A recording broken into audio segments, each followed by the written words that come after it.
Hello everyone, this is Erik, the Asian movie enthusiast, and welcome to part 3 of our excursion into Asian horror films from the year 2006.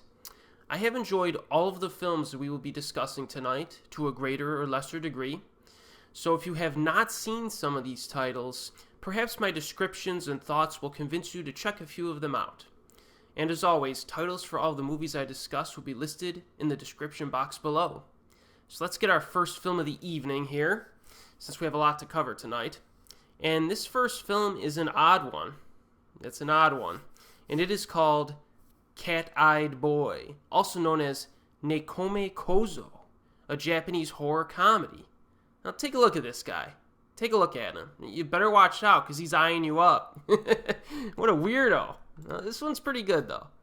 It's based off of a manga series by our good friend Kazuo Umezu, and that name should be familiar to you because we have previously covered movies that were also based off of some of his other works, such as Snake Girl and the Silver-Haired Witch, Baptism of Blood, and the Kazuo Umezu manga horror theater film series. So the story of Cat-Eyed Boy is as follows. After her family moves to a village, a young girl befriends a yokai monster that has a blend of both human and feline qualities. Meanwhile, a villain terrorizes and transforms villagers into deformed zombies. Well, kind of monster zombies, I guess you would call them. People don't technically die in this, so I guess you'd have to call them monsters, although they act quite a bit like zombies.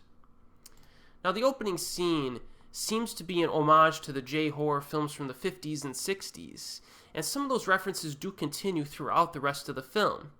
Now, I see this mainly in terms of its old-school style, as well as the eerie, vibrating sound effect that was used a lot in Japanese horror films back in the day. It's kind of hard for me to reproduce it here, but when you watch the film, it'll pop out to you. Now, this was directed by Noboru Iguchi, who is most well known for his recent J-gore movies, like The Machine Girl. His outrageous tone is still intact for Cat-Eyed Boy, but there is no graphic violence in this one, so don't go in expecting that. The oddness, though, is displayed mostly by this being kind of a weird, cheesy horror comedy that's for the whole family. I mean, you could really sit an 8-year-old or a 10-year-old kid down, and they could enjoy this. The main protagonists, the teenage girl and her little brother, are likable and probably relatable to younger viewers, and their interactions with the Cat-Eyed Boy are silly but quite fun to watch. This kind of mirrors the humor, which is bizarre but also good-natured and rather funny, I thought. Now, the bad guy wears a bandage over his face and an overcoat, and attacks his victims by shoving his hand down their throats, thereby infecting them with a plague-like illness that develops painful brown warts on their skin. Now, his attacks are a bit repetitive in some sense, but there are some slight variations to it, on the infection angle in particular, and it does turn into a full-fledged deformed human movie. And like I said, they're kind of similar to zombies in how they move and act, kind of the slow-moving zombies. So this really kind of helps the pacing because things keep happening and danger kind of keeps popping up for our protagonists, prompting the Cat-Eyed Boy to beat these monsters over the head with his big wooden stick. That's his weapon of choice, a big wooden stick. So the makeup effects are so stupid that you will probably laugh every time the Cat-Eyed Boy appears. I can see some people watching this and thinking that it's just stupid, but I found it very amusing. I like this movie, and it's certainly different. I'll give it that much. Now, I have viewed it without subtitles. I haven't found a copy anywhere with subs. I actually saw it streaming online, and that brings me to its availability, which is not particularly good. It's difficult to find, but I do see a Region 2 DVD floating around on, like, Yes Asia without subtitles. But this one's definitely an interesting flick if you could find it streaming for free online. Sometimes I'm wondering if it ever pops up on YouTube. I've never seen it on YouTube, but you never know. So the Cat-Eyed Boy brings us some welcomed originality and creativity. Now our next film here is a little bit more generic, but I think it's still pretty good. and that is Cinderella from South Korea. The teenage daughter of a successful plastic surgeon is the envy of her art school friends, who all want the perfect face. But after her friends go under the knife and start dying mysterious deaths, she must investigate her mother's darkest secrets. Now, I've been hearing for years that plastic surgery is incredibly popular in South Korea, both in terms of minor touch-ups, so to speak, as well as some more comprehensive facial work. So this movie touches upon a big-time issue in contemporary Korean society. But I would not describe this as an especially deep film, but it does infuse the subject matter into the story and scare tactics quite a bit. So after the first death, the protagonist's relationship with her mother becomes strained, and that conflict is kind of what drives the rest of the film. Now the story, I think, really kicks into high gear near the midpoint. The movie does use some familiar elements, okay, like the Onryo ghost, which shows up a few times, but there are a few memorable horror sequences, the art classroom scene being the most obvious example. There's also a birthday song scene in a dark room that's kind of creepy because it takes you a few seconds to notice that the ghost is right there. Kind of an interesting scene. I didn't really notice the ghost the first time I saw this movie. It wasn't until after I saw it again that I noticed it, and I was like, "Ooh, that was nicely subtle." A lot of the scares in this involve hallucinations related to botched plastic surgery, so that's a nice change up from just using the Onryo ghost all the time. And the title Cinderella does have a few underlying references to the classic story if you look for it. So I do think that Cinderella is a moderately enjoyable affair, and it's pretty good. Now the DVD availability of this one is that it is widely available on DVD. Now our next film here is probably one of the more well-known films that we're going to cover in this video, and that is Imprint from Japan. Now set in the 19th century Japan, this unnerving shocker follows an American journalist searching for Komomo, a prostitute he loved yet forsook years ago. So during an encounter with a disfigured hooker, he learns of the unspeakably cruel fate Komomo suffered. So as many of you know, this was directed by Takashi Miike and was the 13th episode of the first season of The Masters of Horror that was broadcast on Showtime, which is a network here in the US. Of course, Imprint is notorious because it was not broadcast due to concerns over its disturbing content. I'm not sure if it was eventually broadcast or if it was just a temporary thing, but not sure how dumb these TV execs can be, because isn't that the whole point of making a horror film like this? But in any case, it was eventually released on DVD, so we got to watch it anyways. Now this was shot with the actors performing English dialogue for the most part, which I do not prefer when Japanese actors are involved, but it's not too bad.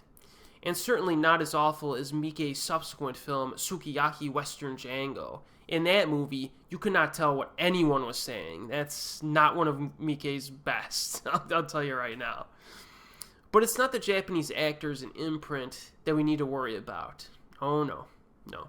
Because Billy Drago is in this film, and he is the main problem. I'm not sure if you pronounce his name Drago or Drago, but man, Billy, it's not a good job in this one. You may have seen him before in films like The Untouchables or Pale Rider, and I thought he was pretty good in those. But he is not good in Imprint. He's not. And I think Roger Swan awarded him, I actually wrote this down, quote, the worst performance of all time, unquote, for his acting in this movie. Roger might have been a little bit harsh, but I can understand where he's coming from because it's not a good performance. But I did enjoy this movie. There's a lot of other good positives here. It has an exotic, authentic feel of the Japanese period that it's set in. And there's some of that old school music that is accompanying it, some atmospheric lighting and clothing and sets. You also get some weirdo characters that Miike likes to toss into a lot of his films. You know, just something that gives you kind of like this, I don't know what you would call it, a surrealistic. Even though the Imprint isn't surrealistic, it gives you like a little bit of that vibe because these characters are real oddballs. So aesthetically, this movie is very nice, I think. It's probably its strongest attribute. And the choice of the time period itself and setting offers something a little bit different. Now, in terms of the horror and violence in this, there is a rather brutal scene in the middle section involving the torture of a prostitute. Near the end, there are a few more moments that are equally unnerving, I think. Some of the plot developments also work, pretty well, I think, overall. I kind of like the story in this. I would not say that this is one of Miike's best films, but it is certainly watchable, and it has enough flair to it to hold your interest. Now, availability of Imprint is that it is widely available on DVD. Now, our next film here is again part of the 4 Horror Tales film series, and that is February 29th, also known as The Curse of February 29th, and this is, of course, from South Korea. Now, a journalist interviews a girl who resides at a mental institution. She tells him her experiences of a person who returns every 4 years to kill toll booth employees near a highway. Now, this movie is mostly set in flashback mode, with recollections by the girl of what happened when she was stalked by a murderer. So basically, it is referenced that a prison bus exploded on February 29th of a prior year, and one of the murderers that was on this bus allegedly died in the explosion, but her body was never found. Years later, our female protagonist is working at a toll booth, but her colleagues are being murdered by someone who is most likely the alleged dead woman. Now, is this woman really dead and it's her spirit coming back to kill them? Or did she survive the explosion years ago and she's back just, continuing her reign of terror? So the execution, I think, is kind of a mixed bag here of pros and cons. Some of the negatives include some genre cliches, like the Onryo ghost, etc. There are a few jump scares, and a soundtrack that feels like it occasionally rips off A Tale of Two Sisters at times. The positives, though, include an emphasis on fear of the dark, and the extreme measures that our protagonist takes to avoid the darkness. Because she thinks that this woman is coming at her whenever it turns dark. Wherever she is, when the lights go out, that's when she attacks her. So she's real scared of the dark, and that's kind of an interesting theme. The lead actress is good. I liked her. There are some bloody corpses and dead bodies littered around at times. And also, you're not really sure if the killer is a psycho killer or a ghost. You're really not. And I like that element. I was almost convinced one way for a while, and then I was like, well, wait a second. It really could be, this other entity. So it's got that going for it. And I have to say that this movie made me interested to the point where I genuinely wanted to know how it would end. I did. There is a possible twist, though. There's a twist near the end of the movie that's kind of projected early on in the film and kind of easy to predict. And that's kind of how the finale goes. But there's also an extra scene near the very end which leaves the opening, the slight possibility that a certain phenomena, so to speak, is the true explanation. But I wouldn't say it's a totally open-ended ending. You get a good idea of what caused all of this, but it gives you a little flavor at the end, like, well, maybe not entirely true, you know what I mean? I would say that February 29th does not have anything particularly groundbreaking or excellent to it, but I did find it to be enjoyable. And the availability of this one is that it is widely available on DVD. So now we move on to I guess you would call it a village horror film, or a horror film set in a desolate location. And that is Forbidden Siren, also known as Siren, from Japan. Now this film begins by noting the sudden disappearances of people that occurred in the lost colony of Roanoke, Virginia, in 1590 and the ship the Mary Celeste in 1872. The film starts actually in 1976. The inhabitants of a solitary island named Yamajima seem to have disappeared, but searchers find one person who gives a mysterious warning. When you hear the siren, never go out. Now, 30 years later, a young girl goes to the island with her father and her little brother, who appears to be a mute. Although they are welcomed by a young doctor who shows them the island, all of the islanders look creepy and unfriendly. The house they live in has long been deserted, and it's full of dust and old stains and stuff like that. Her neighbor helps her clean the house and gives her the same strange warning. When you hear the siren, never go out. So this movie is somewhat perplexing at first, I think, with some shady townspeople and enigmatic events. But the desolate, beautiful island environment is a big positive here, and things move along rather briskly. The scare tactics, I think, are pretty effective, and if I remember correctly, they use crazy, murderous townspeople as their basis, which is nice. And the main reason to watch this movie, I think, is the finale, which basically consists of an extremely long series of horror sequences that last about 30 minutes. Like, it's a really long scene. And I think near the beginning of that sequence, or near the middle, there's like a house corridor sequence, almost like a cat and mouse type game, where someone's trying to murder someone else, and they're trying to maneuver through the house at night. It's a really good scene. I really like that one. And then the ending is a little bit more, I'm not going to spoil it for you, but it's definitely a little different. So, that's a positive. The ending, like, there's the very end of the film, which has been done before in other films. But for some reason, I think it really does work for this movie. I think it works well. It was a good choice, I think, by the script writers. Now, the siren itself is definitely spooky, because it gives kind of an apocalyptic mood that freaks me out all the time. And it might be due to the fact that I'm permanently traumatized from the Silent Hill video games, so anytime I hear a siren, man, it freaks me out. Those games, man, they ruined me for life. The siren in this movie also is kind of a signal of imminent danger, and it kind of makes your blood curdle when you hear it. And also, I remember that the siren, especially during the finale, is blaring. So if you got the volume really turned up on this bad boy, it's pretty an impactful experience if you have a good sound system. Now, some of the visuals near the end are pretty neat too. Some nice use of color. So I definitely recommend this movie. I enjoy it.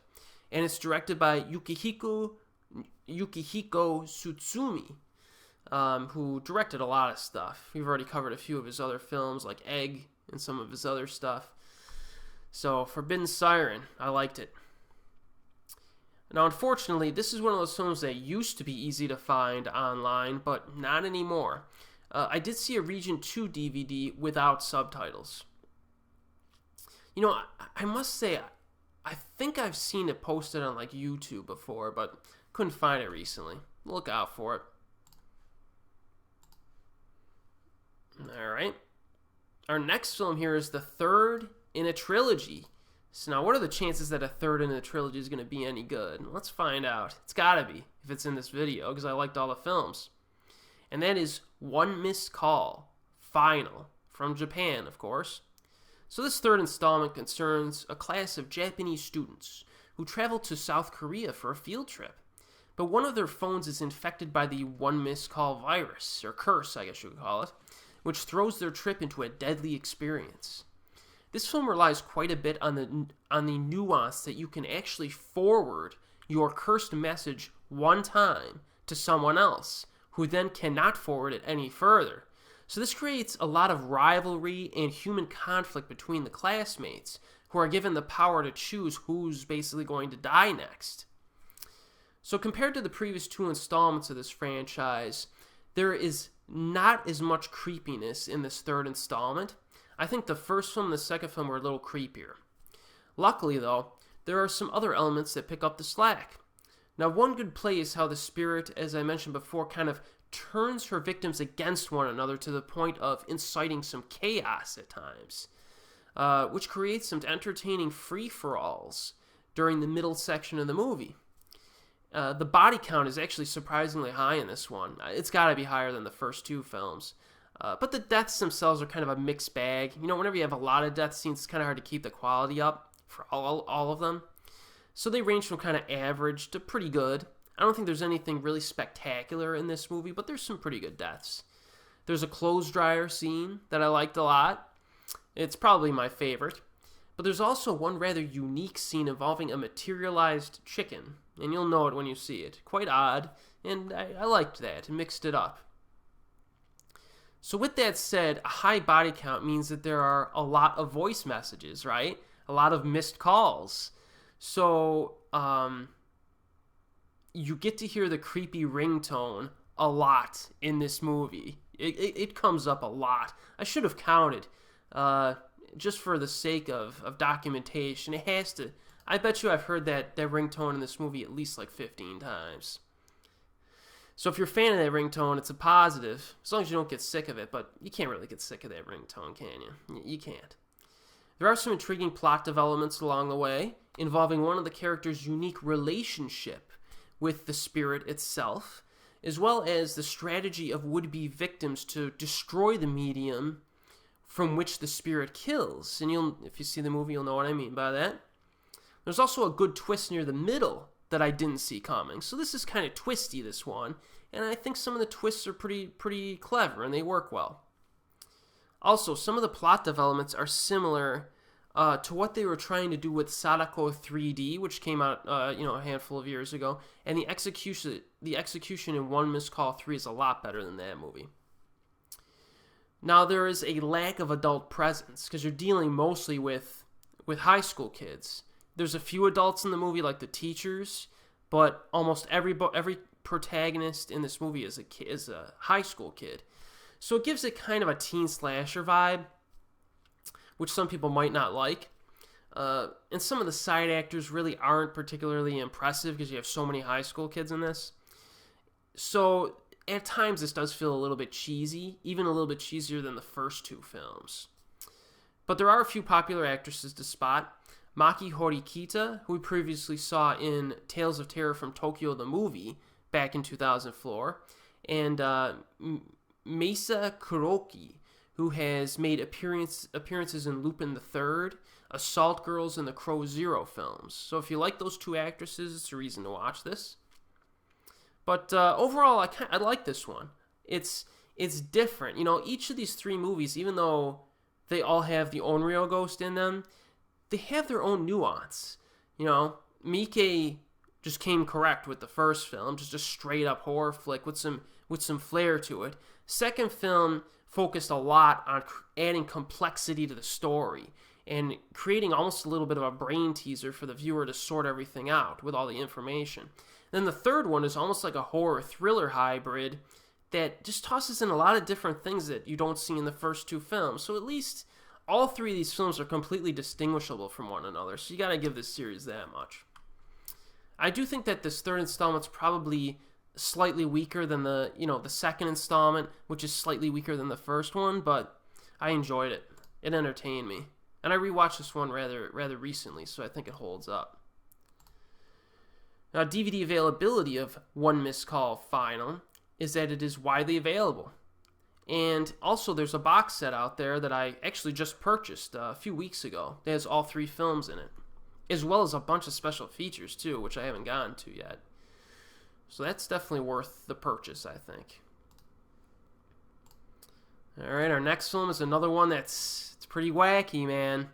It's pretty wacky. Some you might consider it to be a little bit cheesy, kind of like Cat-Eyed Boy, but it's certainly entertaining. And that is God's Left Hand, Devil's Right Hand, from Japan. So after her psychic brother falls into a coma, a girl attempts to use his clues to catch a serial killer. So apparently the 6-year-old boy is capable of seeing horrific images in other people's evil acts. And this ability puts him in a coma after one episode leaves him with huge, bloody wounds on his body. However, he is able to communicate with his sister through a broken cell phone, and he pleads with her to find the killer, as he knows that the person won't stop on their own. Now, one bizarre aspect is that the antagonist in this movie murders beautiful schoolgirls and then draws their deaths in a picture book, okay, for his 7-year-old daughter to read. That's amazing. That's an amazing plot element here. So he'll kill somebody, just kind of like, look at the body a little bit, and then after he cleans everything up, he goes home or whatever. And then when his daughter needs a bedtime story, he draws a picture for her of somebody getting brutally murdered and tells a story about it. That's nice. Definitely provides some entertainment value in its own right, just that element alone. And the fact that the pictures are so badly drawn is just fantastic. So, this is one of those fun horror movies that I don't think is really meant to be taken too seriously. It's based on a book written by Kazuo Umezu again. Dude's reliable, which is always an advantage because a handful of imaginative and fun movies have been recently made based on this man's works. So we got some other ones that we're going to cover too. We've already covered the Kazuo Umezu manga horror theater. I talked about some of the other titles earlier in this video. There was also a film called Tamami, the Baby's Curse, that we're going to cover, and a film called Orochi, which is kind of a drama, which is really good. So anything, like I told you like in one of the first videos in this playlist, if you see that a movie is based on a work from Kazuo Umezu, you could just watch it. There's a good chance it'll be worth watching.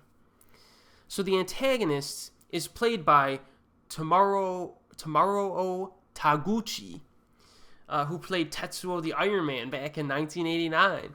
And he contributes an over-the-top performance here that seems right at home given the goals of this film. The death scenes are actually kind of bloody. Not excessive, but they're a little bloody.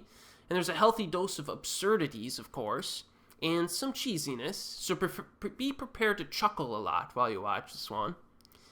The ending in this movie is so ridiculous that it needs to be seen to be believed. Oh, and the use of little kids and bloody terror sequences is much appreciated by this horror fan, as I always say. And in case you were wondering, this film was directed by Shuzuke Kaneko, who we previously covered when we reviewed My Soul is Slashed from 1991 and Gakkou no Kaiden 3 from 97. And of course, Kaneko's made some outstanding kaiju films, some outstanding Godzilla films and Gamera films. The guy's talented. I really like him a lot.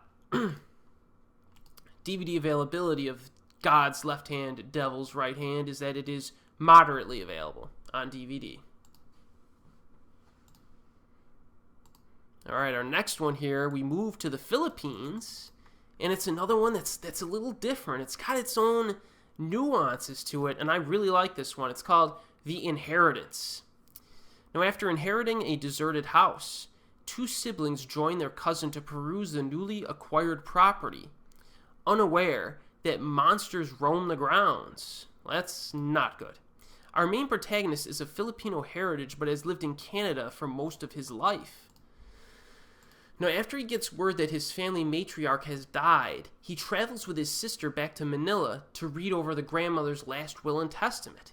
Now, while they visit, they hear stories of nearby monsters and shrug them off as local superstition, but they are in for a surprise, of course, and, we could probably predict that much. So this premise is kind of a difficult one to pull off because it tries to establish an exciting mythology and then cash in on that mythology by introducing these monsters later on. And given the modest budget, one could easily assume that this would turn out to be a disaster, but that assumption would be a mistake because this is a good flick. So first off, the college-type protagonists are likable and actually avoid becoming obnoxious, which is a good thing. That's a huge positive, considering that most of the first half of the film relies on character interaction and a setup of the local mythology.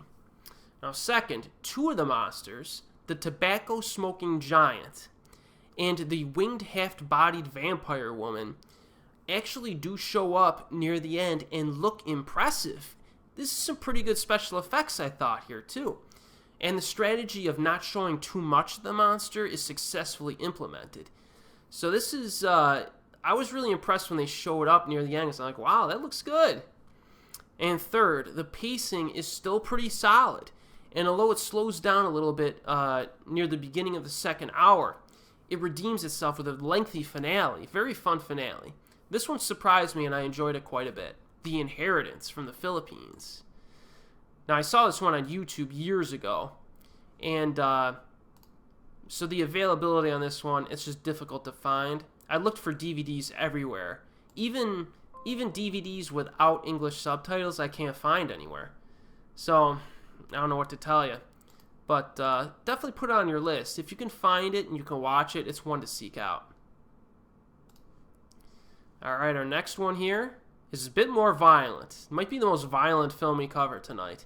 And that is To Sir with Love, also known as Bloody Reunion, from South Korea. So a small group of childhood friends have a reunion at their former teacher's rural house, but fall prey to a merciless killer. From what I remember, there were a plethora of unpleasant events that each of these students had while they were in school years ago, many of which involving their teacher. So you start to question why they even showed up to this reunion at all, because this teacher was quite a wench when they went to school. But that becomes more clear as the film progresses. Now, tension quickly begins to rise between the characters, and things get out of control rather quickly. So the death scenes in this are rather gruesome, alright, which gives an edge to this movie. But the novelty here is that the character interaction plays an important psychological role down the stretch. So this teacher definitely had kind of a cruel side to her, and some of the students may have not fully recovered from the torment she inflicted upon them. Let's put it that way. Now, this is communicated a lot through the flashbacks to their school days. So you get a lot of present-day stuff, and then you get some flashbacks to the bad stuff that happened to them when they were kids. There are a few brief fits of, I don't know, I would call underwhelming camera work in this film. There's a few zoom-in, zoom-outs that I didn't really like, but it doesn't happen too much. It doesn't distract too much. Overall, this film is quite good. Some people really like this one because it has a psychological angle to it that gives it an extra layer of depth rather than just a brainless slasher. So, Bloody Reunion is, let's see here, it is widely available on DVD, so that's good. Our next film here is one that I think is kind of underrated. I wouldn't say I see a lot of bad reviews online, but I kind of do for this one. And that is The Victim from Thailand. I recently rewatched this one, so let's see what I think here. An aspiring young actress gets hired by the cops to reenact the deaths of murder victims in an effort to catch their perpetrators, while the spirits haunt the premises, of course.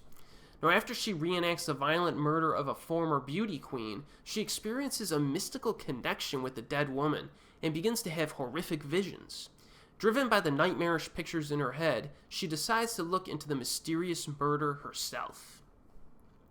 So the first reenactment in this film very early on is actually played for laughs, which may throw some viewers off in terms of tone, but I think it works okay. There's a lot of horror imagery in this movie. There is a lot of horror imagery in this movie, mostly because the protagonist moves from one reenactment to the next at a fairly brisk pace.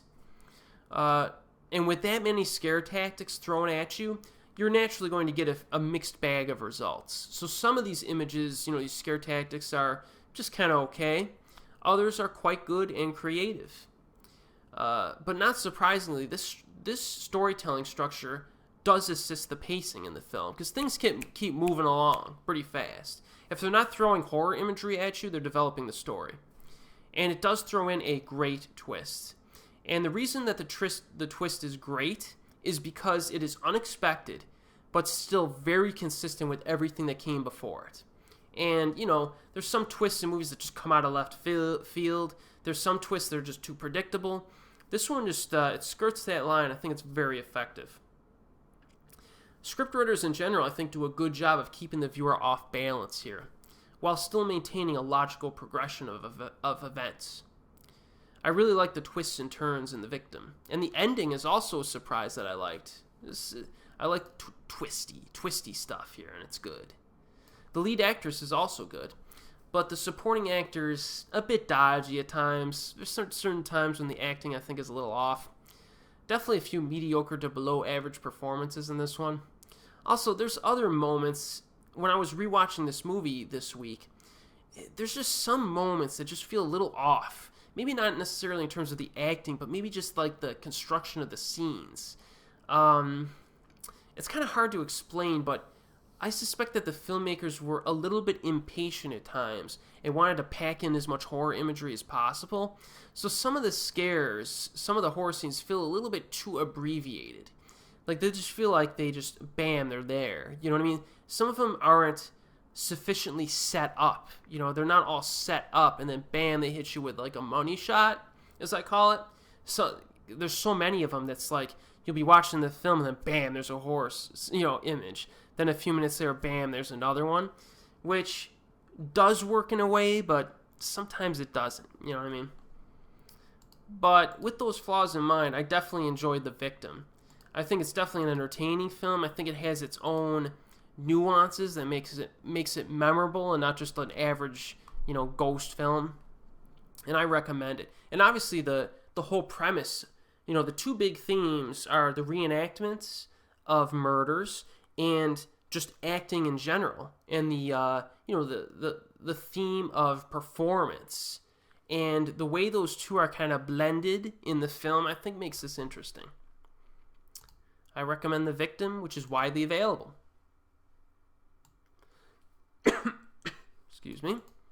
So now we stay in Thailand for our next one, and this one gets more positive reviews online. And that is Darm. This is kind of a horror drama hybrid. Now, when a 12-year-old boy transfers to an all-boys boarding school, he's haunted by his peers and terrified by their tales about the ghosts that inhabit the school. So early on, we are shown multiple scenes of these kids sitting around at night and telling creepy ghost stories. Consequently, our little protagonist is utterly miserable until he befriends a mysterious fellow pupil. So this kid's, typical real-life scenario that you can relate to. You go to a new place, a new school, you have trouble meeting friends. Some of these kids are trying to scare you with ghost stories. And, it's not working out for them, but things might be looking up. The scares in this movie are a mix of formulaic and unorthodox moments, with a few of the more creative scenes involving an empty swimming pool. But the atmosphere is consistently good from start to finish. The character and relationship development, as well as the storyline, are also quite strong in this, especially between the two teenage boys. There are also some fun moments here as well, like when the kids sit down and watch a Hong Kong hopping vampire movie. That one got a few chuckles out of me for sure. And since the protagonists are young kids, it does get a little cheesy in spots in terms of their bonding. But, I suppose there's some cheesiness in real-life kid bonding too, right? So it's not a big minus. Pacing is on the slow side, and the runtime is a little bit on the long side, I thought. But this movie definitely has a lot of heart to it. Good quality film for sure. And I think that, a good chunk of the fun horror films from Thailand during this era could be considered popcorn movies. You know what I mean? They really could. That are entertaining regardless of some of the flaws that they have. Like the slasher film Scared that I covered back in 2005, or even like The Victim, which I think is a better quality movie than Scared was, but it still has its flaws. But there are also some Thai horror films that have good, solid overall quality. The types of films that really deserve praise in terms of filmmaking, you know what I mean? And Darm qualifies, I think, as a film like that. So fortunately, DVD availability of Darm is that it is widely available. And this is one to check out if you want a good quality ghost film, because there are some people online that think this is one of the best horror films of this particular year. So you might want to put that on a higher priority. Alright, so we're down to our last two films of the evening. I actually contemplated moving these two films into my next video because of their overall quality. Probably could have done the same with Darm, to be honest with you, but I already have too many movies to cover in the next video, so I'm covering them here. And this one is one that, again, I rewatched this week and I really like, and that is DDay, also known as My Bloody Roommates, from South Korea. This is kind of a horror drama hybrid. Now, 4 girls become roommates at a boarding school after failing their college entrance exams. These girls are to spend a year at this school studying under grueling conditions to pass their college entrance exam. But they find the harsh conditions at the school suffocating and attempt to adapt in different ways to all of this pressure that's put on them. Meanwhile, one of them begins to have visions of a past incident that occurred at the school. Fear soon engulfs them one by one. So this actually starts off with a fairly amusing commercial for the school. Then we get to the orientation process of the students, which feels more like a prison due to the strict rules that are in place and the fact that all of the windows are barred and outer doors locked. Like, really? Is that really necessary? It's basically a prison, really. But like most South Korean high school horror films, the teachers are so friggin' smug, you just want to punch them right in the face. You really do. I wanted to jump through the screen and just start knocking these teachers out, you know? And that provides some nice tension and emotional impact for the viewer. One of the protagonists is a rebellious girl who immediately clashes with the teachers and the dean. And I was definitely like on her side based on what was going on. But the persecution that's inflicted on her is really effective at getting on the viewer's nerves. It got on my nerves, you know what I mean? And it's not necessarily in your face like violence, just like the smug ways that they make her life difficult, you know what I mean? Ugh. And coupled with the psychological pressure to get good grades, this gives the movie a dramatic depth, you know what I mean? And the conflicts in the characters they drive the horror elements more so than like the horror itself. And that's really the mark of a good horror film. You know, it's not just a film where the horror just serves its own purpose. This film, there's a lot of psychology and pressure and themes that drive the horror when it appears. Now, early on in the film, there's a black stain on the ceiling that you see and a possible ghostly presence, leading you to believe that some cliches are in order, but that's not necessarily the case. The finale, for example, is very strong, I think, and it ditches like any of the cliches that it might have been referencing earlier on in the film, which I found refreshing and nicely played. In a much later video in this Asian horror playlist, like months down the line, we're going to cover a 2015 Korean horror film that showcases the psychological pressures of working in an office environment. And this movie, DDay, does the same thing for studying. You know what I mean? And I've heard, especially in Japan and South Korea, there is a lot of pressure on high school students to get good grades, like more so than in the U.S., I think. And it's, you kind of wonder if it's really a good thing, based on, I know this film takes it to an extreme, but, it brings it up, brings up that topic. And one thing I found interesting is that multiple scenes in this movie actually portray the living student characters to be similar to ghosts, which I thought was kind of an interesting parallel, too. So, I very much enjoyed this film. It's actually part of the 4 Horror Tales film series, which now we've covered every entry. And this one is the best of the bunch. So if you want to get into this 4 Horror Tales series, start with DDay, then move to February 29, and then if you like those, then you can watch the other 2, which I don't recommend. And the availability of DDay is that it is widely available on DVD.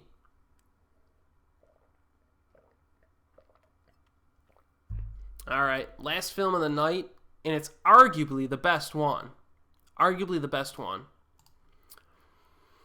And that is The Unseeable from Thailand. Now, this is kind of a horror drama hybrid. This is set in 1934. The story involves a young, pregnant woman who searches for her missing boyfriend. She comes to stay in the spooky rural mansion of a certain widow, and the overgrown property is managed by a stern caretaker and inhabited by a number of other people, including another young woman who becomes her protagonist's friend while she stays there, as well as an old woman who's there, a little girl, and a man who is seen at the back of the property digging a hole. So this has a plethora of characters here. Now, certain events happen in this that are a bit spooky, and they kind of, I don't want to spoil anything. So I'm just going to kind of leave the plot synopsis at that. And we'll just say that there's certain horror elements going on in the background while these characters are interacting with each other. Now, we covered the Thai horror film Darm, and I mentioned that it's a good quality horror film from that country. Well, the Unseeable, I think, is an even higher quality than Darm is. It has very solid performances and direction. It's more concerned with developing characters and the relationships between them than actually throwing horror at you. In this sense, it succeeds with an unwavering, resolute method that slowly and effectively illustrates the storyline, which is quite good. It's not particularly scary, I don't think, but it does have its creepy moments, and the woodland environment is also very nicely captured. This really does feel like an old school, classic horror film that you might have seen in the 60s or 70s. So if you like that, it's another reason to see this. It has a kind of a romanticized supernatural experience to this. You know, kind of like, I wouldn't say it's like Whispering Corridors, because it really isn't, but you know, you get like that, like I would say a classic romanticized horror vibe to it. Very classy, so to speak. And I have seen some online critics really champion this movie, The Unseeable, as one of the best horror films, not only of 2006, but of the last 10, 15 years. And I can kind of understand why they're coming from in that, because this is just this is just dripping quality. It's got some nice twists to it, good characters. This one, I would have to say, if you're interested in Thai horror film, 2006, you could definitely do a nice double feature with The Unseeable and Darm. So I definitely recommend this one. It is widely available too, so have at it. Alright, this is a long video tonight. We're getting up to 50 minutes soon. Let's wrap this up. So in our last few videos, we were covering some underwhelming movies, right? But we covered some creative stuff tonight. We had Cat-Eyed Boy, which is freaking bizarre, God's Left Hand, Devil's Right Hand, which is nutty, and The Inheritance, which is quite creative. We also reviewed some legitimately good quality supernatural horror films, you know, Darm, DDay, The Unseeable, which some people consider to be modern classics. And then we got some interesting, like, torture, violent films, some slasher films, so to speak, like Imprint and Bloody Reunion. But my personal favorites will be left for my next and last video of this particular year. So be sure to join me for part 4 in our journey through Asian horror films from the year 2006. And as always, we'll see you next time.